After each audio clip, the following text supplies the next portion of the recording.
desidero veramente esprimere il mio più vivo ringraziamento a Colin Ruiz Darras, che ha accettato, come ormai è una bella consuetudine, di essere presente oggi, sia pure in remoto, con queste modalità così diverse, per certi aspetti, diciamo così, anche un pochino scomode, però la nostra speranza e il nostro auspicio è che l'anno prossimo poi si possa tornare a tenere conferenze in presenza, e quindi questo ci darà magari modo di averla di nuovo di persona a Pisa.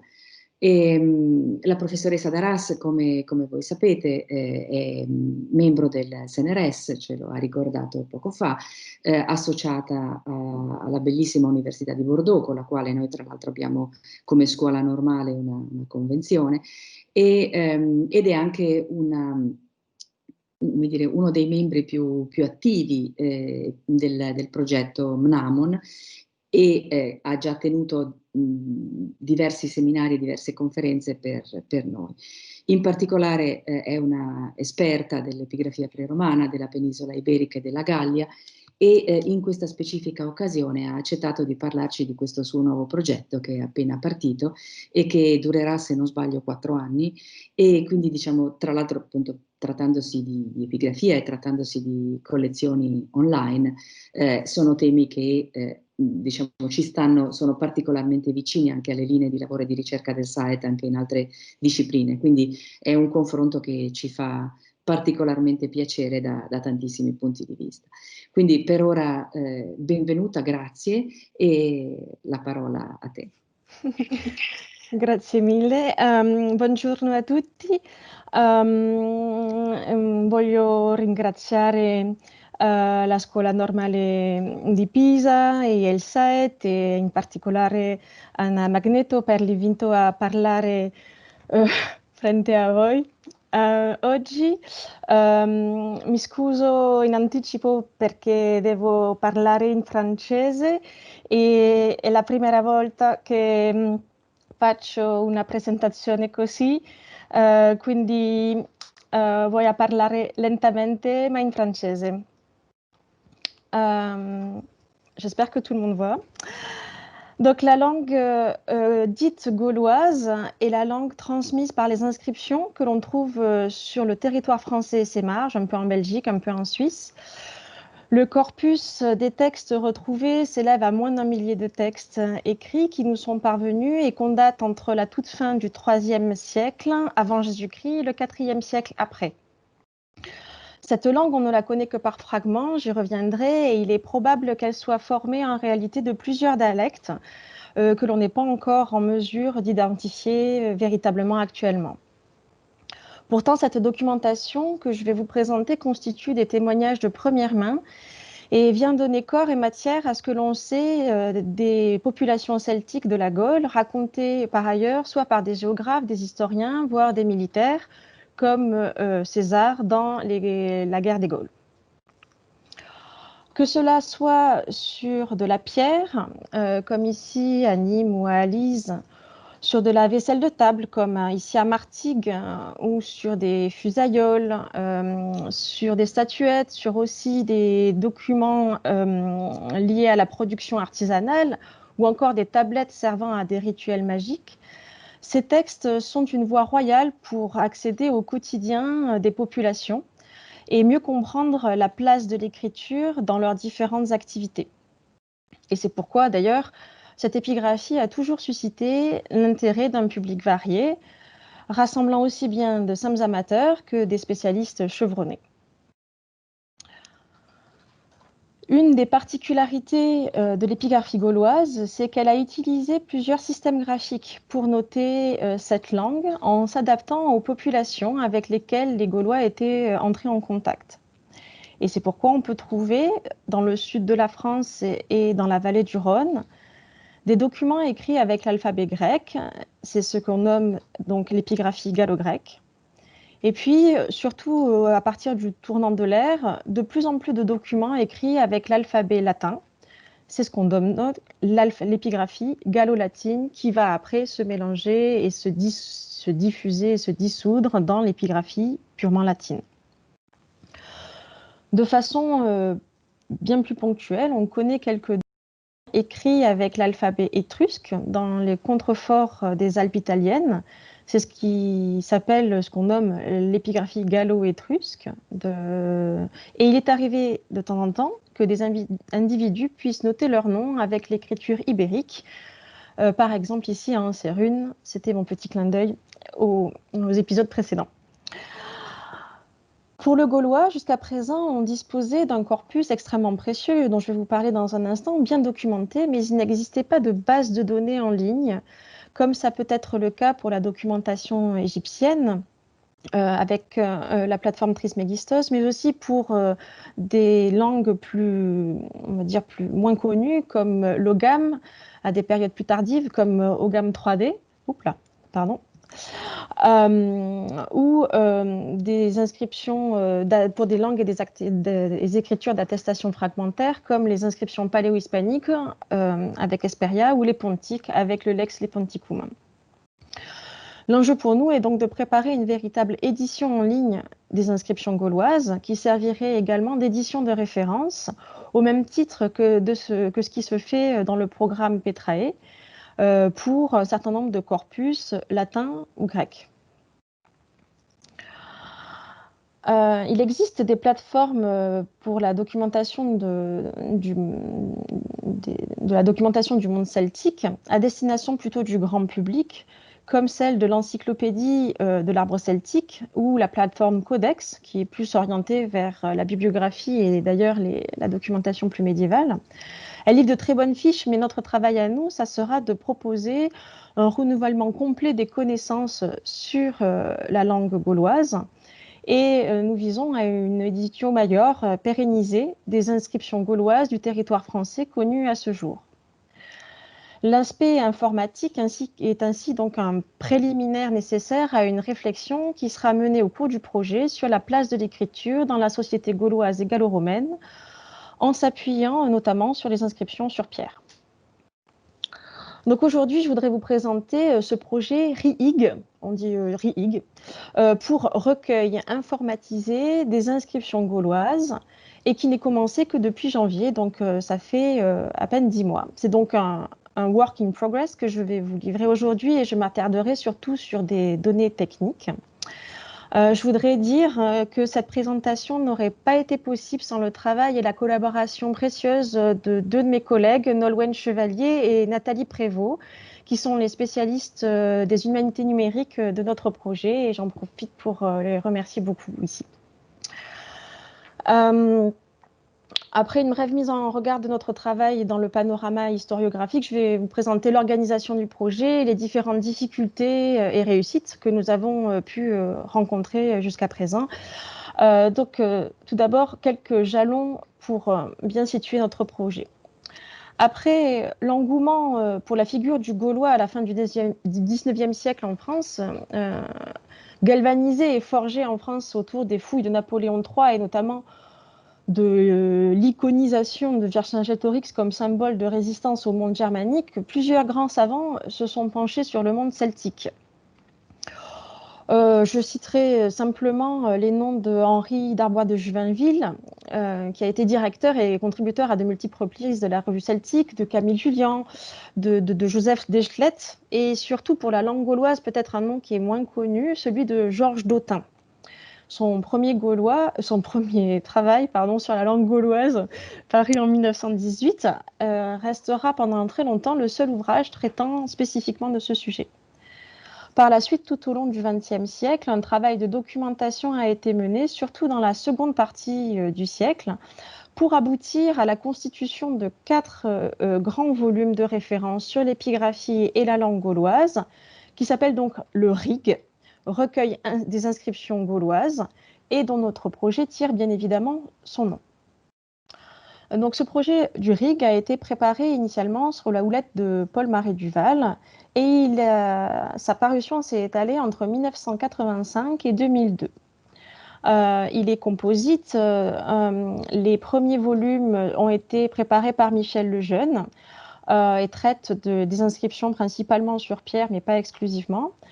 Le volume sur l'instrumentum est dû à Pierre-Yves Lambert, c'est les objets du quotidien. Il existe un troisième volume qui traite des deux grands calendriers gaulois connus, celui de Coligny et celui de Villard-Derriat. Et le dernier se traite principalement des monnaies. Ces données sont parues dans les suppléments à la revue Gallia, mais il existe des compléments publiés dans d'autres revues, d'autres publications qui sont dispersées et qui s'appuient sur des ouvrages multiples dans plusieurs langues, comme vous pouvez voir sur les couvertures dont j'ai mis les vignettes en bas de la slide.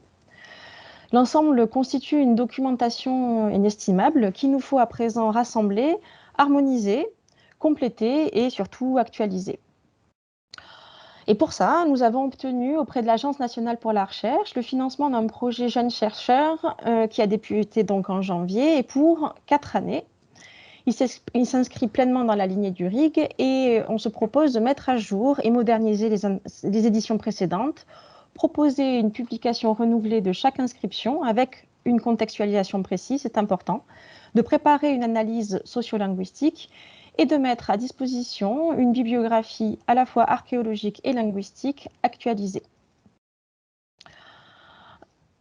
Je ne suis pas seule pour faire ça. Nous avons une équipe qui est internationale, qui rassemble à la fois des archéologues, des linguistes, des historiens, un numismate, des sociolinguistes et des spécialistes, donc des humanités numériques.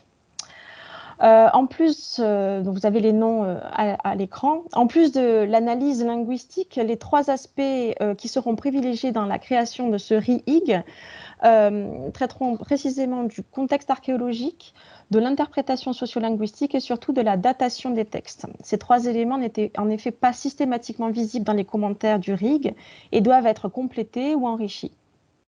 Et de plus, depuis les 30 dernières années, les progrès de la recherche en proto-histoire ont permis de faire d'énormes progrès et de compléter plusieurs points de la documentation archéologique qui n'étaient pas disponibles pour les éditeurs du RIG et dont les données étaient inégales. Aujourd'hui, on peut tirer parti de nouvelles études, de sites, de synthèses sur le matériel archéologique qu'on pourra ajouter. Mais l'objet du RIG, ce n'est pas de refaire le RIG. Le travail accompli jusqu'à nous, il est immense. Et en l'étudiant de très près, dans le cadre de son informatisation, on perçoit à quel point l'entreprise est gigantesque. Ceci dit, pour disposer d'un corpus à jour, il faut déjà savoir ce qu'il y a dans le corpus initial et surtout ce qui manque.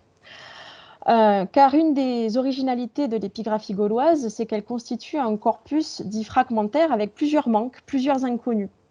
Donc pour nous, il va falloir donner à lire, donner à comprendre, donner à penser toutes les hypothèses qui ont été proposées par ailleurs.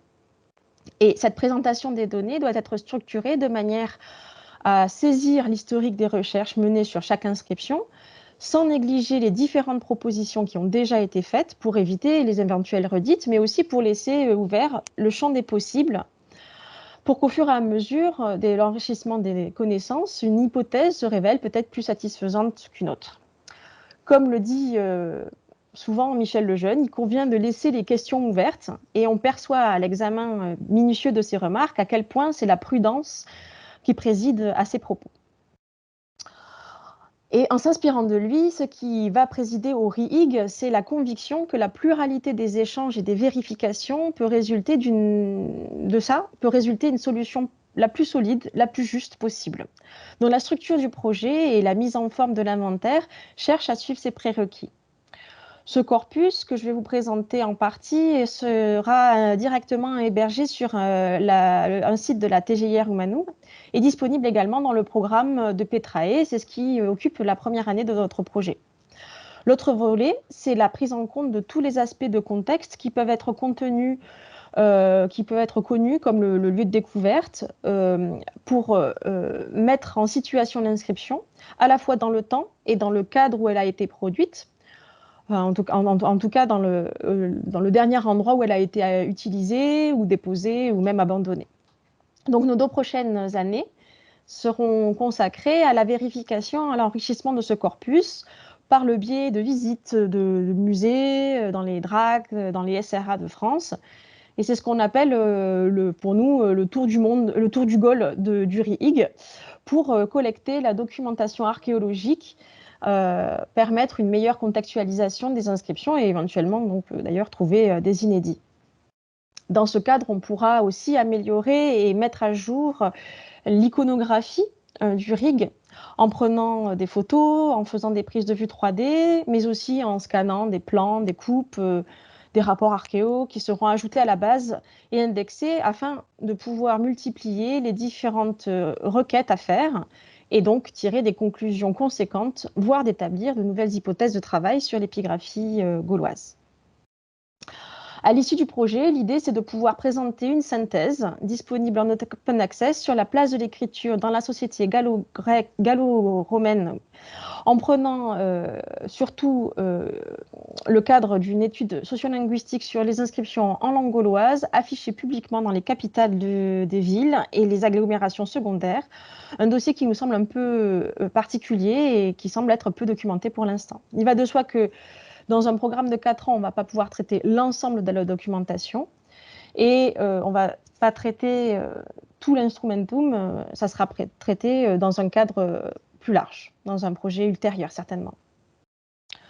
L'objectif principal du RIIG, c'est pas tant la découverte de l'inédit, c'est plutôt de consolider et de raffermir, surtout de mieux documenter tout ce qu'on a déjà, en confrontant le mieux possible les sources documentaires. Et ce travail minutieux demande une attention spéciale pour ne pas se contenter de redire ce qui a été dit, mais bien de mettre en regard les différentes, mettre en résonance toutes les informations disponibles afin de se rapprocher au plus juste de ce que l'on peut comprendre actuellement de l'épigraphie et de la langue gauloise. Donc ça signifie que la prochaine tâche à accomplir, c'est la préparation d'un corpus actuellement disponible en papier, et de façon à ce que maintenant il soit interrogeable le plus possible. Il s'agit de transformer la version papier en version informatique, c'est le I de RIIG, c'est-à-dire de prendre le texte de Michel Lejeune pour le RIC 1 par exemple et de le baliser finement de manière à restituer l'ensemble du propos dans un schéma imposé.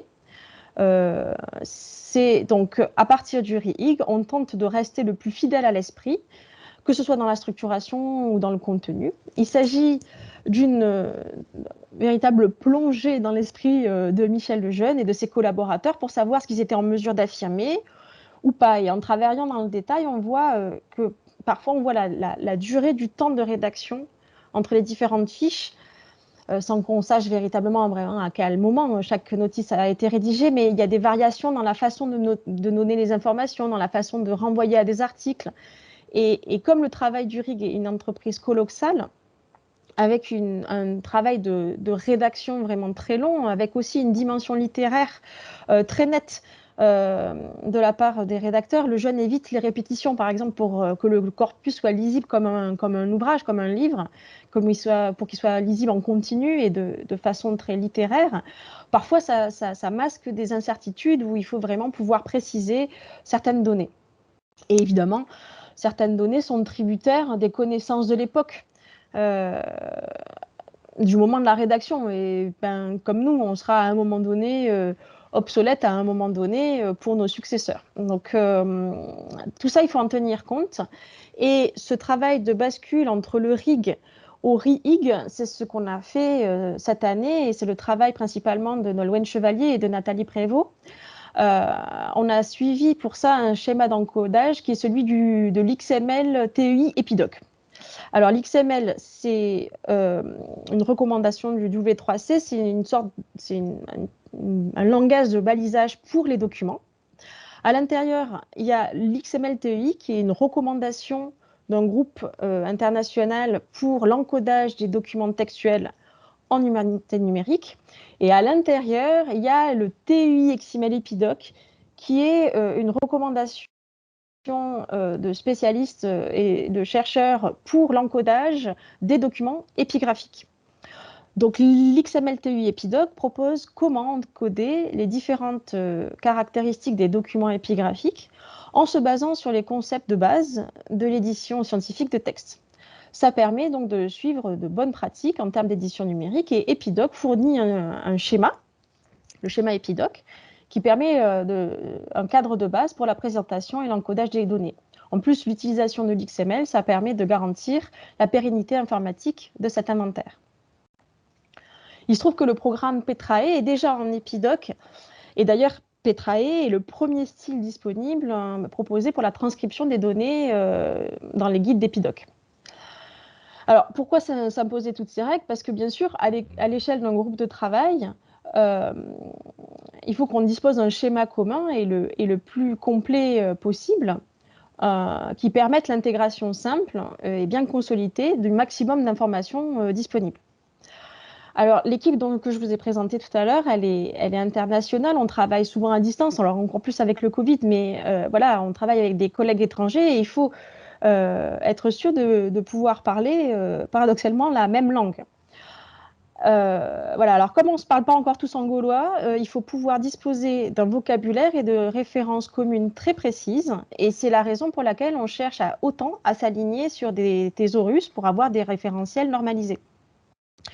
On fait ça aussi pour qu'à échelle plus large, on inscrive l'épigraphie gauloise donc dans cette sphère des autres bases de données existantes que j'ai montrées tout à l'heure et qui constituent un réseau de connaissances, parfois appelé le Linked Open Data, le LOD, qui est au cœur de la science ouverte et qui participe donc aux nouvelles stratégies d'études en sciences humaines.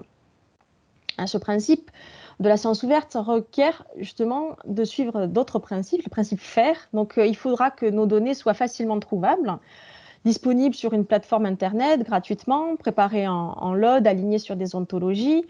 Il faut que les thésaurus s'intègrent dans des cadres préexistants. Et nous, en retour, on peut aussi enrichir ce qui existe. Et en faisant ça, on voit comment l'épigraphie gauloise se distingue un peu aussi des normes de l'épigraphie grecque ou latine. Il faut que ces données soient accessibles parce qu'elles seront disponibles en open access. Il faut qu'elles soient interopérables avec les autres bases de données, Petrae, Trismegistos, Eagle. Il faut qu'elles soient réutilisables.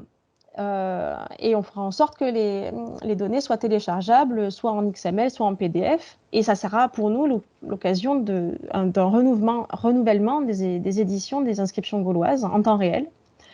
Et pour les images, elles seront disponibles en Commons. Voilà, tout ça, c'est le travail qu'on est en train de mettre en place, qu'on a déjà mis en place, mais ça nécessite une phase cachée très importante et pourtant indispensable, c'est celle de la documentation de tout ce qu'on fait. C'est une activité qui pourrait sembler faire perdre du temps, parce que dans l'immédiat, c'est très, très lent, mais en fait, ça nous en fait gagner sur le long terme, parce que cette documentation qu'on prépare, ça permet que le travail peut être repris à n'importe quel moment par quelqu'un d'autre.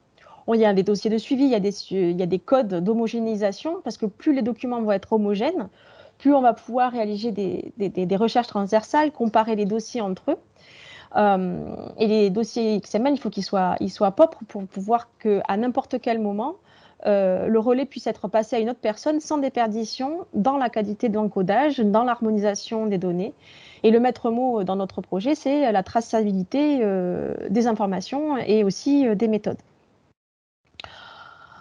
Donc pour l'instant, plus de 300 inscriptions ont été traitées et 100 sont encore en cours de relecture sur les quelques 780 inscriptions qu'on connaît. Et le schéma Epidoc suit la logique de description des documents épigraphiques d'avant le numérique. Donc les données du RIG ont trouvé facilement leur place dans les fichiers XML Epidoc. Et donc on est passé de cette version-là, qui est des captures du scan du RIG, à ça, qui est donc le document Oxygène TEI XML Epidoc sur lequel on travaille. Les parties en noir, c'est le texte de Lejeune du RIG 1, et les parties en couleur, c'est toutes les balises qui rendent ce document interrogeable après dans tous les sens. Certaines informations ont été rajoutées parce qu'elles étaient relatives à la nature du corpus, le support, le style d'écriture, les choses comme ça. Ou aussi pour répondre à des demandes spécifiques du RIG, la datation, le commentaire, comme je disais tout à l'heure, on a essayé de faire en sorte que, par exemple, dans les commentaires morpho-syntaxiques, toutes les recherches puissent être faites dans le cadre de la grammaire comparée pour après disposer d'index, des choses comme ça. Et à la fin, on a quand même une version lisible de ce document et ce travail minutieux qui est restitué sous cette forme-là actuellement. Donc, c'est disponible pour l'instant sur Petrae, ça va être après sur le site du RIG, mais pour l'instant, les informations de base sont disponibles. Les aspects biographiques de l'inscription, donc l'histoire de l'inscription, le contexte de découverte, les conditions de conservation, des choses comme ça. Ensuite, les aspects proprement linguistiques, hein, je vais vous les montrer dans un instant. On a plusieurs lectures, plusieurs hypothèses. Et les aspects sociolinguistiques qui sont étroitement liés par la suite au contexte archéologique dont l'inscription est issue. Et tout ça est lié à une bibliographie générale disponible dans un groupe Zotero qui rassemble donc, qui va rassembler par la suite donc toutes les publications disponibles à la fois dans le RIG et dans les publications postérieures, dans les compléments, dans les publications archéologiques, linguistiques, publiées après le RIG. Pour ces documents, ils sont, pour certains, disponibles en ligne. Il y a notamment toute une documentation qui est conservée sur Gallica. C'est les publications anciennes citées dans le RIG et on pourra les consulter immédiatement puisqu'elles sont en ligne pour vérifier les données dont on dispose. Dans notre projet, ce qu'on veut, c'est que chaque fiche soit vue au moins 2 fois par chaque membre de l'équipe, de façon à ce que tout le monde les ait relus, complétés, amendés, et que tout le monde soit d'accord. Et une spécificité de notre corpus, je l'ai dit tout à l'heure, c'est que les données sont fragmentaires. Et dans le cas du gaulois, on peut pas affirmer, enfin on peut affirmer des choses, mais pas beaucoup de choses avec certitude. Et en gros, on navigue entre le possible, le probable, l'incertain, l'impossible. Le pas du tout. Il faut donc pouvoir retranscrire les différentes propositions et les degrés de certitude de ces hypothèses. Aussi pour laisser la trace des pistes qu'on a eues, hein, des pistes parcourues par les chercheurs actuels pour les suivants et pour qu'ils puissent progresser après nous en fonction des différents acquis futurs. Donc ce qu'on a essayé de faire, c'est qu'on a analysé les commentaires de Lejeune pour en tirer les différentes hypothèses de lecture des inscriptions qui en résultaient, les proposer aux lecteurs et au fur et à mesure du projet, il est prévu que des nouvelles lectures puissent être proposées. Et en plus, on a cherché à dire les différents degrés de certitude qu'on a trouvé hein, dans la formulation de Lejeune ou dans les propositions des différents intervenants dans le projet. Et on les a mentionnés avec des degrés de certitude. Donc, on a ajouté des responsables de chaque intervention. C'est ce que vous voyez sur les encadrés, où on a différentes lectures comme ça.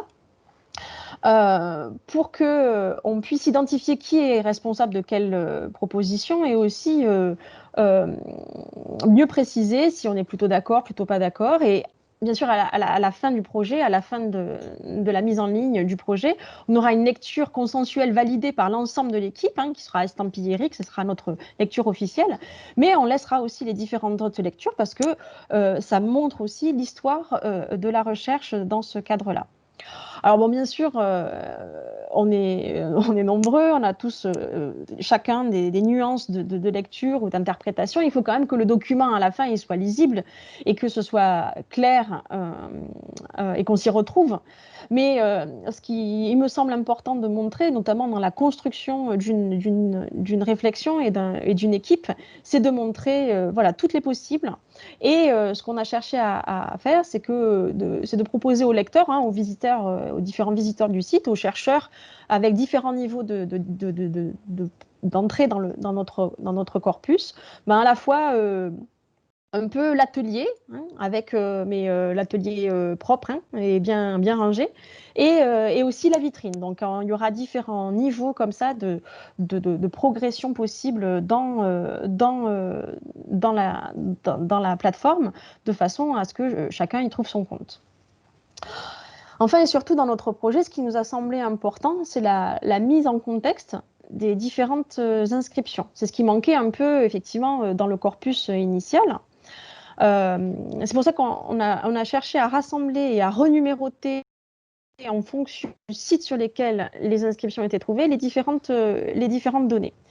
La documentation archéologique, c'est ce qui va nous occuper là, dans les prochains mois, les prochaines années, qui va bien venir compléter celle qui était déjà disponible et toutes les recherches archivistiques qui avaient été faites par le jeune et ses collaborateurs qui étaient gigantesques.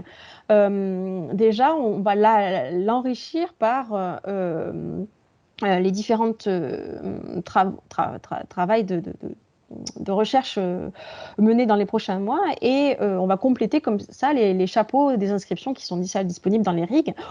On va principalement travailler aussi à une mise en forme de ces données dans une présentation des données archéologiques qu'on n'a pas encore, mais qu'on va bientôt avoir et que je vous montrerai peut-être dans 2 ans quand je vous referai la suite du RIG. Mais pour l'instant, grâce au balisage fin des différentes inscriptions, on a déjà beaucoup de choses. On a déjà une géolocalisation relativement précise qui pourra être encore mieux précisée, j'espère, à la suite du travail. On a des index assez complets qui sont déjà disponibles dans Petrae et qui seront complétés au fur et à mesure de la relecture, de l'analyse des différentes inscriptions. On a des filtres pour chercher plus précisément les inscriptions disponibles, la datation, le type d'inscription, l'état de préservation, les lieux de conservation. Tous ces éléments-là, c'est le brut du RIG 1 et de ses compléments qu'on est en train progressivement de compléter et de préciser. Il y a d'autres éléments qu'on a aussi pu extraire et mis à la disposition pour l'instant. Encore une fois, c'est en cours de préparation. Donc là, je vous montre vraiment quelque chose qu'on a mis en place encore jusqu'à hier. Hein, donc, dans la présentation des choses. On dispose d'analyses des données morphologiques qui permettent de préciser et de compléter les données qu'on a. Donc, on peut savoir qu'on a des idionymes au masculin singulier, au nominatif. Donc, on a cherché à pouvoir, si on le désire, hein, bien sûr, afficher ces données-là.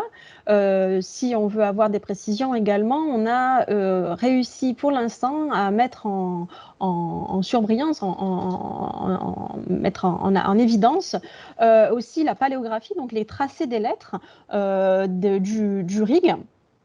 Donc là, on a travaillé à partir du tableau des tracés de Lejeune. Bon, on l'a corrigé parce qu'il y avait plusieurs erreurs, mais on l'a intégré directement cette fois-ci dans les fichiers XML.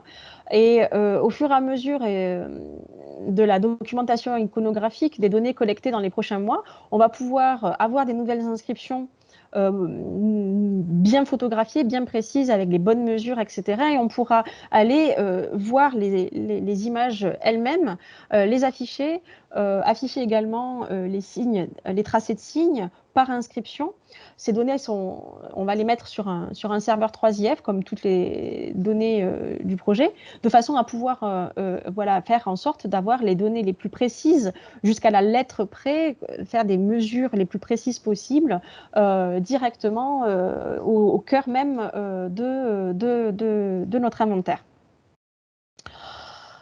Voilà, donc le travail qu'on a à faire, il est encore très vaste, hein, il est énorme. En gros, à l'heure actuelle, on est au tout début de notre travail et on voit surtout, on a vu la partie immergée de l'iceberg, enfin on a vu un peu le dessous de l'iceberg là, et on voit tout ce qu'il va falloir qu'on fasse.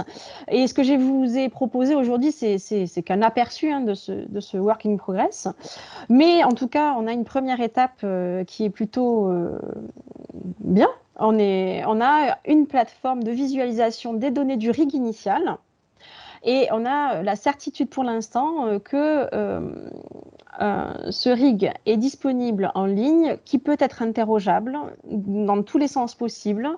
On a aussi la certitude qu'on va pouvoir l'enrichir, que la contribution de chaque spécialiste futur pourra être intégrée de la manière la plus ergonomique possible.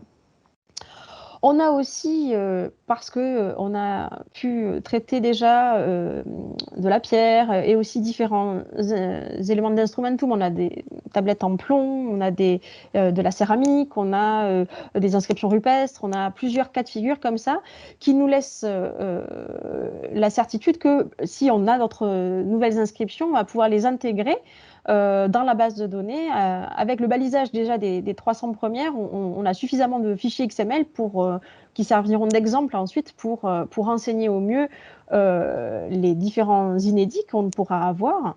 On sait comment procéder.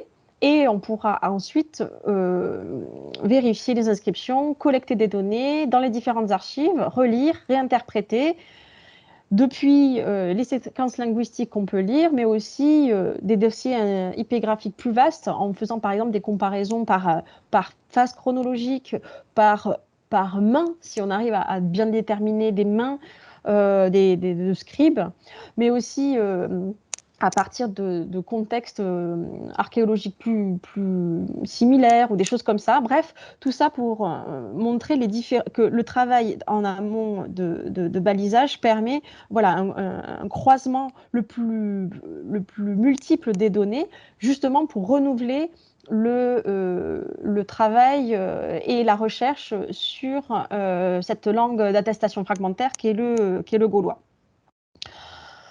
L'identification et l'étude des inscriptions gauloises et leur mise en ligne pour le grand public, mais aussi pour le monde scientifique, ça a pour nous un impact patrimonial évident. L'enjeu de la plateforme de consultation, c'est surtout de mettre en avant ce qu'on sait, ce qu'on a pu consolider, mais aussi en fait ce qu'on ne sait pas, ce qui n'est pas encore assez ferme, assez sûr. C'est pour ça que moi j'ai tenu beaucoup à ce qu'il y ait ces degrés de certitude parce que ça montre aussi voilà, nos différents progrès. Certaines vont se préciser, certaines vont s'affermir, d'autres vont être laissées de côté. Et on garde aussi pour mémoire les hypothèses un peu fantaisistes. Mais voilà, ce sont des pistes ouvertes pour que les autres chercheurs, hein, actuellement, mais aussi après nous, hein, puissent comprendre ce qu'on a fait, pourquoi on l'a fait, pourquoi on en a cherché, pourquoi on en a gardé certaines et pas d'autres. Voilà, et pour pouvoir proposer le plus d'échanges possible, le plus de visibilité et de transparence possible. Les travaux menés au cours de l'étude permettront aussi des échanges avec les musées dans lesquels on va aller, avec différents publics, les chercheurs, mais aussi les scolaires, les amateurs, les érudits, afin de mieux diffuser les connaissances récentes, les plus récentes possibles en tout cas, sur le monde celtique continental. Voilà, vous avez mon mail. À la fin, vous pouvez aller visiter le site du RIIG. Pour l'instant, donc il est en progrès, hein, il est en travaux, mais progressivement, il sera ouvert. Et au fur et à mesure de notre projet, j'espère qu'on pourra venir vous les représenter à nouveau. Voilà, spero che la mia presentazione sia stata la più chiara possibile. Rimango a vostra disposizione per rispondere alle vostre domande e chiarire alcuni punti. Voilà, potete scrivermi al mio email. Bene, grazie per la vostra attenzione. Grazie mille Colin per la bellissima presentazione di questo progetto molto interessante e molto centrato nel tema di Mnamon. E se qualcuno ha qualche curiosità o vuole chiedere qualcosa... Sì, grazie, vabbè, grazie anche da... Ah, Carlo, guarda, lasciamo subito la parola. Sì, buongiorno, posso... cioè non volevo in realtà intervenire prima diciamo, di alcune considerazioni, se le volevi fare tu, Anna, non volevo interrompere. No, prego. Guarda, volevo giusto, allora, prima di tutto, posso parlare in italiano? Oui, il n'y a pas de problème. Perfetto.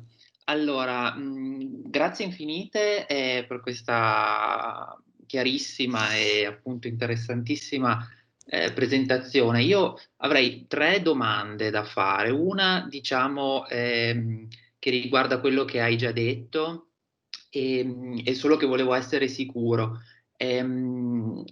Volevo sapere se avevo capito bene che diciamo, le iscrizioni appunto galliche sono attestate fino al IV secolo d.C., giusto? Oui, au plus tardif. Quatrième, Oui, quatrième siècle après. après. Ok, perfetto. E questo, questo era uno che era quello. C'est vraiment la toute fin de l'épigraphie gauloise, mais on a encore effectivement des vestiges de langue gauloise attestés au IVe siècle après. Perfetto. Grazie. E poi 2, diciamo, questioni così secondarie. Prima di tutto volevo chiederti se rispetto al RIG,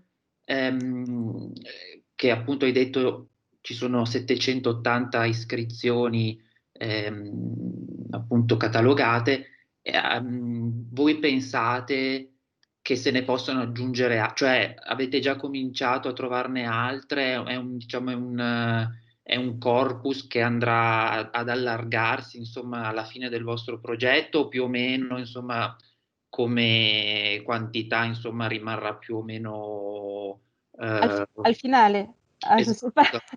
je sais pas combien on en aura à la fin. Ce qu'il y a de certain, c'est que la majorité est bien sûr déjà publiée, mais il reste possible, je pense, qu'un certain nombre de documents soient encore inédits. Alors après, ça ne sera pas des inscriptions immenses. Hein. Je pense que la plupart des inscriptions sur pierre, c'est celles qui nous intéressent au premier chef dans le cadre de notre projet, sont déjà publiés et l'enjeu d'aller vérifier dans chaque musée ou centre de conservation, c'est de vérifier si celles qu'on a sont bien les bonnes et voir si peut-être il y en a quelques-unes inédites.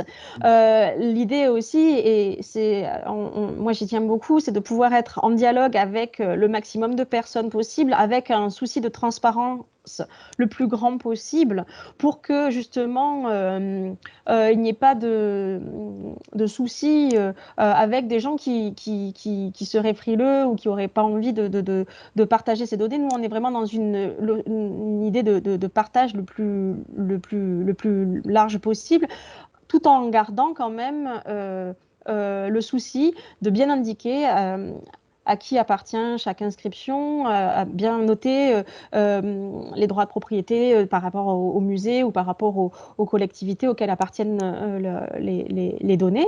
Donc, c'est possible qu'il y ait d'autres inscriptions. Bon, pas soudainement de tomber sur 4000 inscriptions gauloises, hein, mais oui, je pense qu'on peut trouver encore Sì. quelques inédits. Perfetto, guarda, poi l'ultimissima, volevo sapere, cioè questo è proprio dovuto alla mia ignoranza su questo tema, esistono già degli altri, diciamo, appunto raccolte informatiche di iscrizioni, io le chiamo celtiche, insomma, per altri territori, appunto per esempio per il nord Italia, faccio per dire, e se voi, diciamo, pensate alla fine del vostro progetto, cioè di poter creare appunto un archivio, come dire, in collaborazione anche con altri progetti simili, appunto per fare una sorta, diciamo, di archivio di iscrizioni, tra virgolette, celtiche, europee, insomma. Alors déjà, il existe effectivement pour certaines zones des projets qui sont lancés. Donc, j'ai cité tout à l'heure OGAM 3D. C'est un projet autour des inscriptions ogamiques, donc c'est celtique, mais plus tardif, plus médiéval. Un site très très intéressant que vous pourrez aller voir. Pour le nord de l'Italie, il y a eu pendant plusieurs temps un wiki sur les inscriptions lépontiques qui s'appelle le Lex Leponticum. Je l'ai montré au tout début. Ce wiki, il est encore actif et il est en train d'être complété par des collègues, une collègue notamment autrichienne qui s'appelle Corinna Salomon, qui travaille avec David Schifter, qui David Schifter et dans notre projet. Donc, on est vraiment dans une situation d'échange très étroit. Ce projet sur les inscriptions lépontiques, il est vraiment centré sur, comme nous, la relecture et l'autopsie des inscriptions lépontiques, c'est-à-dire les inscriptions en langue celtique du nord de l'Italie, celles qui se situent autour des Grands Lacs de Lugano. C'est ça, lépontique. Du coup, le projet, il est en cours. Bon, il est un peu stoppé à cause de la Covid, mais il est en cours. Et on est en relation parce que on a la chance de pouvoir travailler avec les spécialistes des langues celtiques comme David Schifter, comme Dagmar Watko, comme voilà. Et ces collègues-là sur ces projets, on est déjà en relation avec eux. Et évidemment, l'idée n'est pas de faire un projet global. Par exemple, j'ai montré le site du Codex. C'est un projet qui est basé à Leiden, je crois, qui est aux Pays-Bas, qui vise justement à rassembler toute la bibliographie des langues celtiques. Mais c'est plus sur les périodes médiévales avec les manuscrits et les choses comme ça. Donc oui, on est en relation, même si on ne va pas faire un espèce de gros cluster des langues celtiques en général, mais on est de toute façon en relation parce que de toute façon, on est tous intéressés pour faire les comparaisons entre les différents corpus. Chiaro, grazie mille. Je vous en prie. Sì, se non c'è nessun altro, anch'io avevo un paio di curiosità. Una era, quindi diciamo questi testi nuovi, queste schede saranno interrogabili su tutti, si può cercare su tutti i campi, giusto? Quindi anche sulla parte del testo proprio, esattamente come si fa normalmente sulle banche dati in greco o in latino. Ecco. E saranno corredate ogni iscrizione di immagini, se ho ben capito? Oui, il y a également, on va faire en sorte qu'il y ait des images les plus précises, avec une définition la plus précise. On va essayer de faire aussi, dans la mesure du possible, des photogrammétries de façon à ce qu'on puisse avoir des rendus parfois en 3D pour pouvoir voir les objets sur toutes les coutures et voir aussi les termes directement sur l'inscription. E avete avuto dei problemi? Perché immagino che un sito così richieda anche, come dire, competenze tecniche. Ouais. Oui. Et j'ai beaucoup de chance parce qu'on a des spécialistes. Nathalie Prévost, elle travaille dans notre service des humanités numériques ici à Ozonius, qui s'appelle Ozonum. Et voilà, elle est extrêmement compétente et elle nous aide beaucoup à pouvoir avoir un rendu à la fois ergonomique, précis et juste par rapport aux requêtes et aux demandes. Donc oui, on a beaucoup de chance. Sì, e poi una domanda diciamo un po' retrò. Immagino poi alla fine, quando il progetto sarà completato, a quello che mi pare di capire ci sono veramente ottime possibilità che sia come dire, davvero una cosa completamente nuova rispetto al rig da cui siete partiti, Oui. con tantissime novità e probabilmente dei miglioramenti forti anche dal punto di vista dell'interpretazione. Voi pensate, in un'ottica di conservazione di tutto questo lavoro, di produrre un nuovo rig cartaceo in carta o di fermarvi, non so se magari l'hai detto, mi è sfuggito, o di fermarvi al sito et à la manutenzione del sito? Alors, dans le cadre du projet, on a d'une part l'informatisation qui donnera lieu à la plateforme et chaque inscription pourra être téléchargeable en PDF. Sì. Le projet vise aussi à faire, c'est pas juste cette partie-là, il vise à livrer une synthèse sur la documentation sur pierre. Donc, il ne va pas y avoir à la fin la publication de l'inventaire en papier. L'inventaire, il sera en ligne et téléchargeable à chaque fois qu'il aura été consulté. Donc, il n'y aura pas une publication finale des fiches. La publication qui nous intéresse dans le cadre du projet, c'est pas de refaire le rig, puisque en fait, on ne veut pas le refaire, on veut juste le rendre adapté aux conditions actuelles de travail, c'est-à-dire pouvoir faire ses recherches multiples, mais il serait compliqué de publier en papier ça. Ceci dit, c'est pas l'objet de notre projet, mais dans Petrae, il existe aussi bien la version papier, par exemple des inscriptions latines d'Aquitaine, des Bétrecorps, ou des Bituriges vivisques de Bordeaux. On les a sur Petrae, on les a aussi en format papier. Là, l'idée de départ n'est pas de faire la publication exhaustive de tout ce qu'on aura fait, elle sera plutôt faite en ligne avec téléchargement possible. E une synthèse à côté en papier. Grazie, sì, è un'ottima idea, è una soluzione mista molto efficace, sì, sì. Grazie, io ho finito con le domande, se c'è qualcun altro. Forse... Sì, abbiamo Anna Canavò che vuole... Prego, Anna. Oui, merci. Du coup, moi, je connais rien en gaulois, donc j'ai vraiment des curiosités sur toute la partie qui était dite au début. Tout d'abord, j'ai vu les tablettes magiques. Je suis très curieuse. Elles datent plus ou moins de quelle époque? Elles sont en quelle écriture?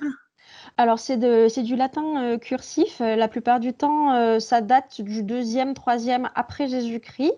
Les plus enfin, 2e après, plutôt. Celle que j'ai montrée, c'est celle de l'Hospitalier du Larzac. C'est super, c'est un combat entre différentes magiciennes, sorcières. Voilà, et donc c'est des documents qui sont très difficiles à lire, mais qui pour nous sont très précieux parce que ils présentent une syntaxe, des phrases, et des séquences longues, et ça permet d'aller un peu plus avant dans la grammaire gauloise. Bon, ça pose plus de problèmes aussi. Donc, voilà. Mais elles sont toutes publiées. Hein. Ce sont des documents que vous trouverez facilement, que ce soit dans le RIG 2.2 ou dans des volumes ou dans les études celtiques, dans les ouvrages de Pierre-Yves Lambert, des choses comme ça. Elles sont sur un métal, sur plomb? C'est du plomb. C'est du plomb. C'est la logique de la défiction la plus commune. Hein, voilà. Oui. Très bien, merci. Et après, j'étais très curieuse. Donc, vous avez dit il y a plusieurs écritures qui sont utilisées, si j'ai bien compris, latin, grec, étrusque, ibérique. Ouais. C'est très rare. Enfin, moi, je trouve ça fabuleux. C'est-à-dire qu'on a la certitude qu'il s'agit d'une même langue, enfin, en tout cas, de même consortium de langues, on va dire, voilà. Mais on la voit apparaître sous différents systèmes graphiques. Et ça, j'avoue que c'est pas très courant. Ouais, donc, vous avez des parallèles, des exemples? Moi, je suis assez surprise de ça. Et donc, effectivement, dans la sphère, on va dire, de Marseille, mais pas forcément que à Marseille, et dans tout le couloir de la vallée du Rhône, mais ça remonte très très loin, hein, ça va jusqu'au Mont-Beuvray, hein, jusqu'à Bivract. On trouve des inscriptions avec l'alphabet grec pour noter la langue gauloise, l'épigraphie gallo-grecque.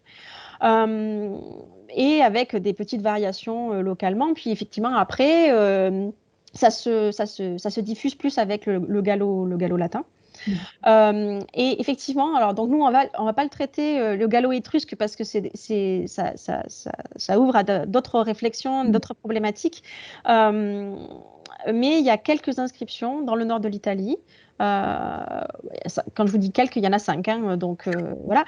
Mais pour l'instant, 5 qui sont publiées et qui sont sur pierre, et certaines sont de plus en gallo-étrusque et en écriture en alphabet latin également. Donc voilà, c'est vraiment très très intéressant et ça montre aussi une adaptabilité des populations, voilà.